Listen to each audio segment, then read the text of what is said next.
I'm going to encourage everybody to go do stuff they're really bad at, right? By and large, the people in this room have gotten where they are by being really good at stuff. And that's great, but kind of uninteresting in some sense. Like, y'all are all studs. Great. Go pick the things you're bad at and go do them. Play to your weaknesses, not to your strengths. Because if you actually want to go be an entrepreneur, you kind of have to have breadth across the waterfront. So you need to be only so bad at some stuff, and you need to know which of your weaknesses you can get better at versus which are really things that you're not going to go do. So I talked about getting McKinsey reached out to me about working in their Joburg office. And I didn't take that job. I didn't go work in Joburg. I actually came and I worked for McKinsey in San Francisco.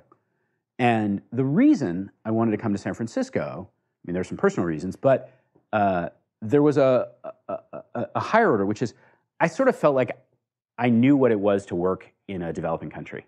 I knew what it was to find a way of being successful in a place where the rules were was a more entrepreneurial culture, let's say. I knew that San Francisco was a much tighter, more buttoned down environment. In these days, you had to wear a suit every day to work, so it was definitely tighter and buttoned down. And I wanted to make sure that I developed the expertise and the capability to operate in that environment. There are lots of other examples like that, but I would really encourage folks to think hard about what you're bad at, and then how do you put yourself in a situation where that's the thing you've got to go develop, right? It's sort of the extreme example of the growth mindset, right? So it's not just like expect to be challenged. It's actually put yourself in a situation where you're not going to be good, because